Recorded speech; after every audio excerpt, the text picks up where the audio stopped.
Pulse 95. Between local lines, notes from the Emirate. Notes from the Emirates.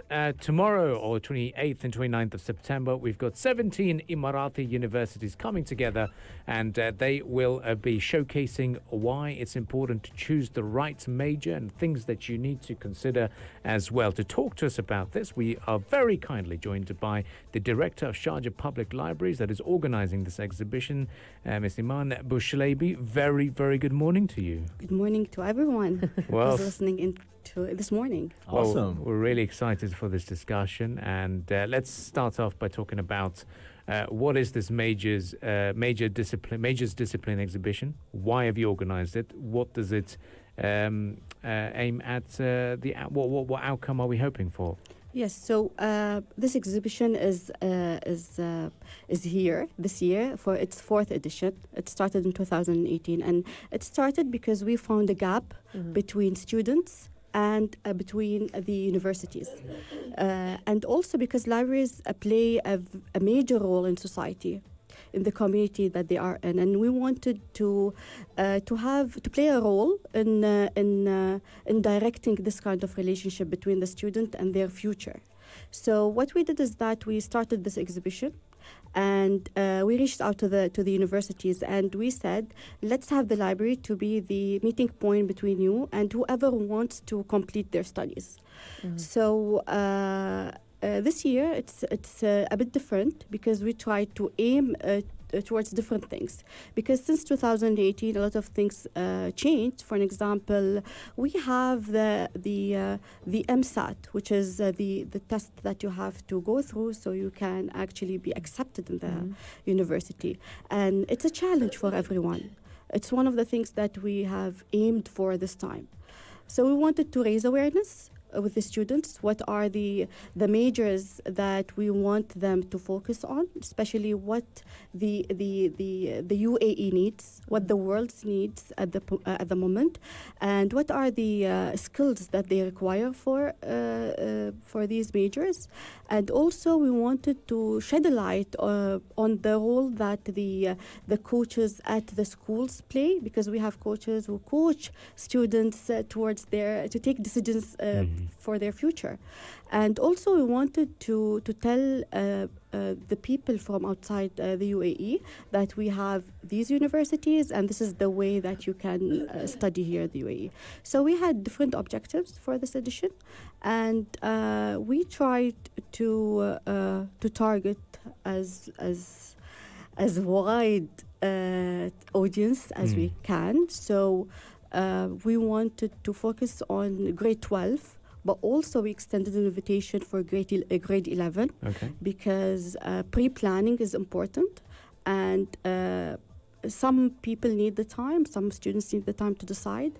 And also we are focusing on the people who didn't finish their bachelor's. So we wanted also to attract them, because in this time and day, for you to advance in your career, then you need the academic qualifications. So it's not only for high school students? No, and also for people who are visiting or who are also tuning in virtually with our programs. Beautiful.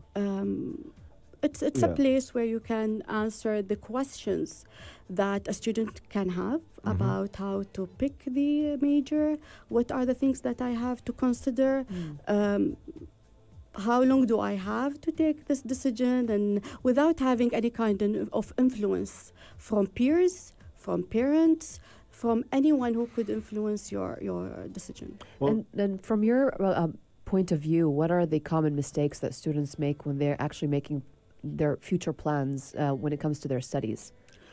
That it's still early to decide, because in my opinion they should start early, at the earliest. Let's say not grade 11 even, grade 10, and they should start to familiarize themselves with the disciplines that is out there.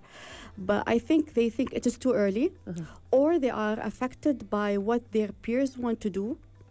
Okay, and there's the stereotype where you have to be a doctor or an engineer because of the pressure that you might get from your parents or from the family itself. because some people will be like, well, my father and his father and his father, they were policemen, so I want to be a policeman. True. That's the things that happens. From social norms apart, I think the things that they could mistake is the mistake that they'll do. They might pick majors that doesn't match with their interests. Exactly. Yeah, so if you don't have interest in math, why would you go and study something that You won't excel in it. Yes, because you'll struggle. So Exactly. what we want to do is for you to have a smooth process. And one of the things that we have also tried to promote from this edition is that from this moment, we will help you to plan for a successful career. It's not only about picking the major itself, but it's also the place that you're going to be studying in, the people that you're going to be surrounding yourself with, and all of it plays a role. If you ask me, if I meet a professor in the exhibition and start talking about something, I will see their interest, their enthusiasm, and I will be interested too. So we try to create this kind of Guidance, maybe? yeah. So Guiding them, maybe? exactly. In the right path? So we want to guide, and also we want to create this kind of a situation where there is no rules to stop them from asking the questions or to venture in anything. Well, I do have a couple of questions about this. First thing, you mentioned that there are majors or fields that the UAE is particularly interested in, and you're trying to sort of corral those kids towards those. Can you elaborate on that? Well, the thing is that every year we have our leadership and drawing the map for us to see what is the most important things. We do have an event coming up tomorrow also, right? And they are talking about the economic side of it, and also they're talking about the IT side of it. So the thing is that with the current talks that happens, with the current events, you will know they are taking you into a certain direction. For example, one of the things that people will never think about is business analytics, which has to do with big data. They know big data, but they don't know that they can tie it and link it to business analytics, and it's very beneficial for the entities in the UAE, whether it was government entities or it was private sector. So what we want to do is to tell them that let's not only focus on the things that is prestigious, like being a doctor. Let's not focus about the things that would give me the something that would it might not add value because there is already saturation of it. This is what we wanted to do with the exhibition itself. So we do have a human library. It's a discussion where you meet someone who have been through the academic years and how did they take their decision to study what they're studying or to be in the career that they are in. And it's not only talking to the universities, but also talking to others who have been through this. I remember when we started planning it, I was like, I want to talk. And they asked me, why do you want to talk in the human library? I told them because I myself had the struggle. With the, and it was a time where I felt like I had to take 3 decisions, 3 majors. And it has nothing to do with each other. One of them was engineering. The second was dentistry, and nothing business was on that. But right now, I graduated from business administration. So the thing is that it took me a long time to decide, and I went through a lot of things to decide. So the things that we want them to pay attention to is that don't get affected and take your time and start earlier. It's very, very common. Like I've known a lot of people in university who had double majors. I changed majors myself in university, and like half the people I talked to or were friends with, they also changed their majors.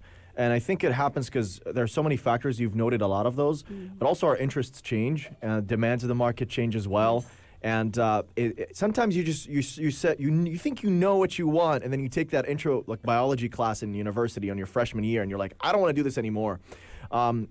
And so all of those pressures, do you sometimes tell people to just sort of maintain a steady course, hold your ground? Your interests might, like, how do you deal with the interest change? You know what I mean? Because you're learning so many different things. You're meeting all these different people, and you might feel like something is your calling.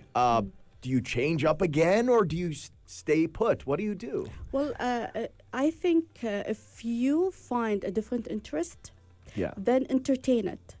But then you have to take another decisions. Do you want to make it a lifestyle? Do you want to turn this into a career? Do you want to just have this special relationship with that interest? For an example, I have interest in pottery. Yeah. But do I want to leave the libraries and open a showroom for me? That's the dream. And maybe one time they asked me, I was like, I'm going to open a bakery. Oh. Yeah. So the thing is that how to deal with it, you have to entertain it. Don't stop yourself from going into the interests that you are interested in. How many doctors have been turned into authors because they have interest, and they stopped actually being doctors.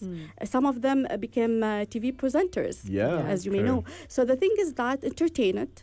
Maybe the impact that you will leave in the community in that interest is more than what you're doing right now. So it's more about the impact that you will leave. And sometimes people do things on the side as well. Yes. Not just, as they don't go on one path, but they have two paths as well, and they're fine with it as well. Don't fight it. And there is one thing that people will think, what if I moved to that and failed? Yeah. So what?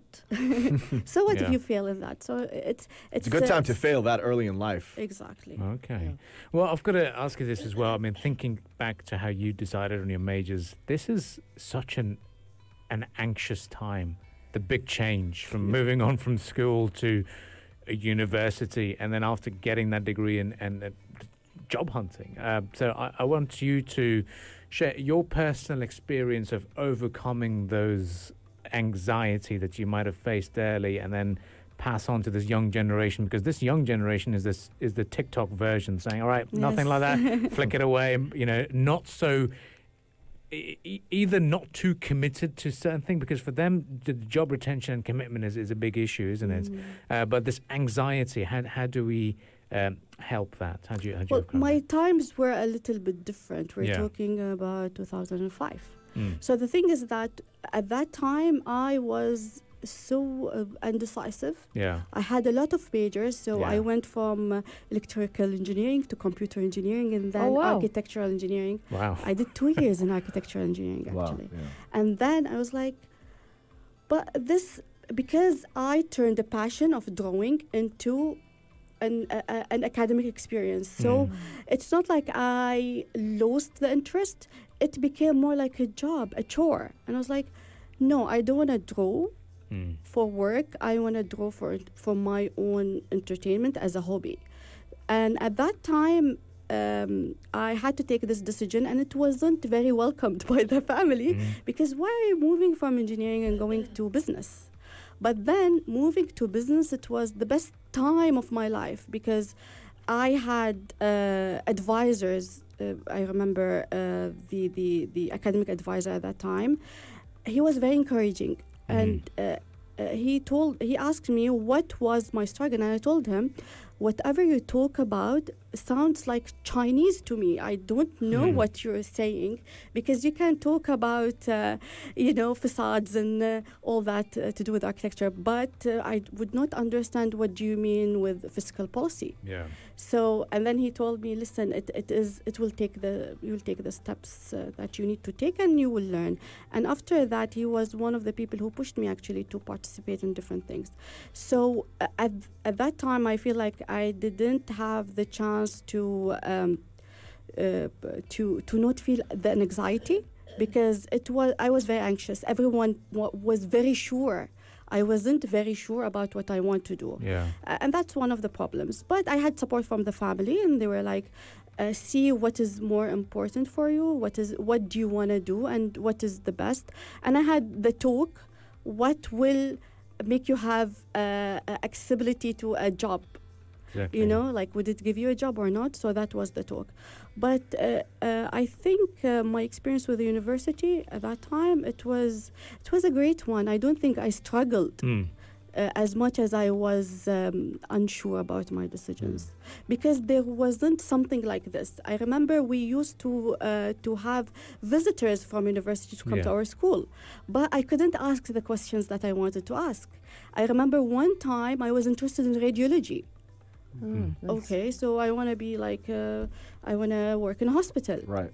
But then what are the things that comes with that? I didn't know, because the questions that I had, I couldn't ask unless I went to the university itself. Exactly. And there wasn't something like this. Even the coach at the school, you know, at that time, they were like, see what the market needs and go towards that.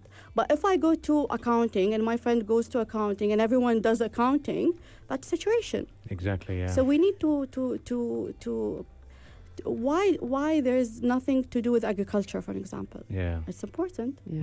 Yeah, so we wanted to introduce that. This year we have also from a college that has to do with nursing. Right. Nice. And different disciplines. We have a lot of colleges that is Amazing. introducing new majors. So what are the timings and the details that people need to know about tomorrow's event and the day after? Yeah, so it starts at 9:30 Okay. and we finish at 5 p.m. Oh, wow. So we try to give the opportunity for schools and public to visit. It will be in Sharjah Public Libraries for the next 2 days, tomorrow and the day after. We have a very flexible, you know, we don't need to be worried about the precautions, so you can visit anytime. And also, there is no registration. I think one of the things they were worried about if we should register. No, you can just walk in.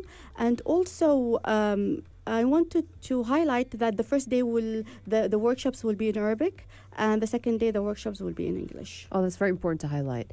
Again, for people who are just tuning in, we are talking about the fourth edition of the annual Majors Discipline exhibition that is being undertaken by the Sharjah Public Library. It's happening tomorrow and the day after tomorrow. Lastly, I would like to ask you about any other initiatives and events that the Sharjah Public Library is actually planning to cater to students, if any. Yes, next, I think in November, it's going to be later in November, we are working on the second edition of the Career Guideline Forum. And it's a bit different because it's the transition from university to marketplace. But what happens if you can't find a job? What is the alternative? And what we're trying to do is to promote also the skills that you require in the marketplace at the moment. And also we want to explore the alternatives of a steady full-time job. You can volunteer, you can do other things. And we started last year. It was the first edition. This year, hopefully, inshallah, it will be the second edition. And we're looking forward to have a bigger and to have a lot of also local organizations from Sharjah to participate in the event. Amazing. Well, thank you very much for giving us that bit of a brief, and we look forward to attending this conference. And Eman Bushalaibi, all the very, very best, and wish you guys a successful event tomorrow and day after. Thank you. Thank you very much. Thank you. You're listening to the Morning Majlis. We'll be back again right after the business news headlines.